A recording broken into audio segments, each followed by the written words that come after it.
Okay, here we go, mini IVF, day 1. And I start with my first medication, which is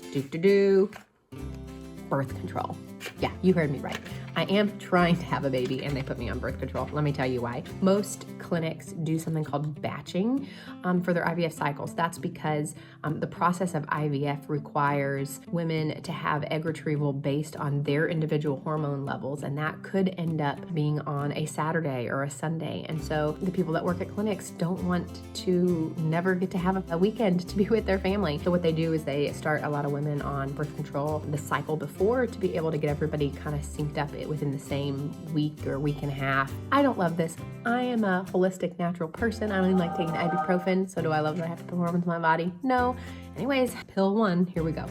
Okay, medication just arrived. We have to put some of it in the refrigerator. We're gonna sort through all this mess. But the good news is, it came with a box! Feeling a little overwhelmed by all the medication and just read up on everything. Meanwhile, while I was reading, my daughter did this.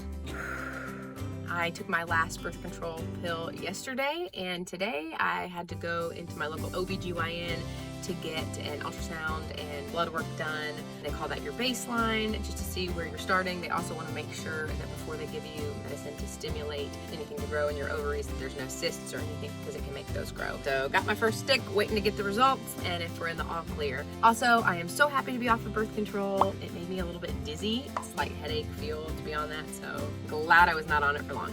So the clinic said that my results look good and I can start taking medication tonight. I will be taking letrozole for 5 days. On the 3rd day, I start taking some injections. Tonight is the first injection. He looks way too excited to help me out with this. Show him what we're working with here. Follistim, that sounds good. So he's about to give me the old right in the tummy. And go. Boom. Not bad. Okay, so the next step is for us to pack up and head to Knoxville, Tennessee, 6 hours away from our home in Tupelo, Mississippi, so that we can go to Rejoice Fertility Clinic. There are not many clinics that offer mini IVF. You can check out a video in the description all about why we decided to pick mini IVF. This clinic we particularly had a piece about because they're a non-discard facility, meaning they will never throw away human embryos, and they're Christians, and we really just liked their approach, and we felt comfortable and like it was worth the 6-hour trip with an 18-month-old. Hey everybody, we are at our Airbnb and it's on a farm and we love it. Yeah. There are lambs and alpaca. A grumpy rooster. A really grumpy rooster that Eliana found out about. Don't grab the rooster. Oh dear, that's the rooster, that's the rooster, that's the rooster! She was fine. And it's perfect for what we need because we don't know how long we'll be here. Okay, just arrived at the clinic for lab work and an ultrasound, so I'll let you know how it goes. Okay, so the appointment went well. They measured my follicles. I had 3, and they were super ready. They were like 18 and 20 and 23 millimeters, I think it's mm. My doctor was like, oh wow, this is gonna be a faster cycle. And he asked me if I had the medication, Generelix, that helps slow down ovulation. So what that medication does is if you have a surge of the hormone LH, then it triggers your brain to go ahead and ovulate and release the egg.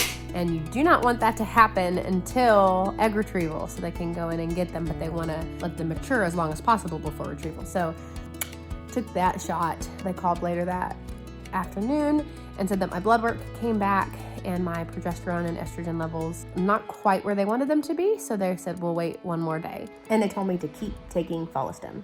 So the plan right now is to go in tomorrow for more blood work and another ultrasound and see how things look.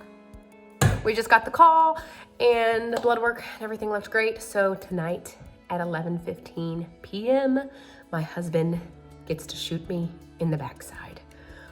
This is possibly going to be the hardest part of the whole IVF process. Not the actual trigger shot, but the staying awake till 11 p.m. We go to bed early. Trigger time.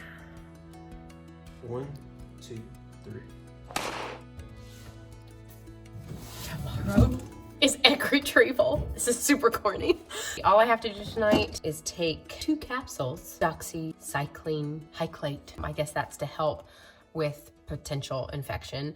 I'll take 2 of those tonight, and I'll take 1 after the procedure. Last we knew, there were 3 follicles, hopefully having 3 eggs. So we'll see what they say tomorrow. So this morning we went in and they did a quick pre-flight check. They called it a quick ultrasound to see how many eggs they saw in the ultrasound. They saw 3 nice looking ones. And then I got the IV and went in. The doctors and nurses were really kind and prayed with me before the procedure.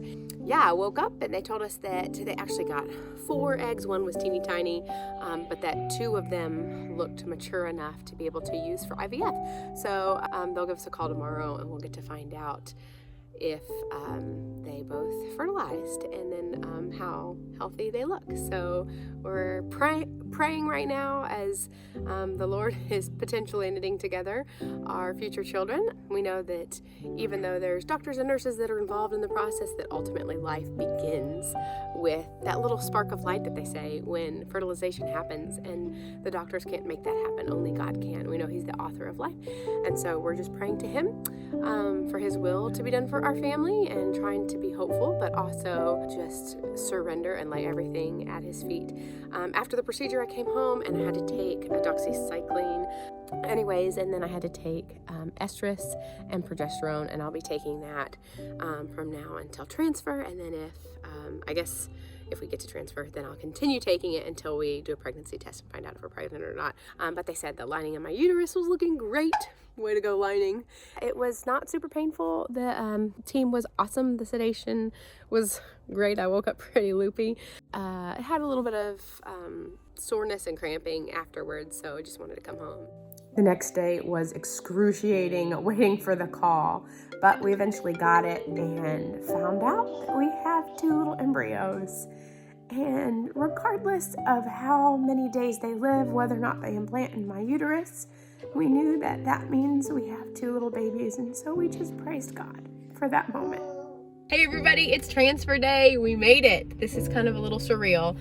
We're right outside our clinic about to go in. We just took diazepam and albuterol. These are the 2 medications they have for us to prepare for transfer. A lot of clinics don't have you take anything. So today we'll get to see a picture of them and see how healthy they are, and if all goes well.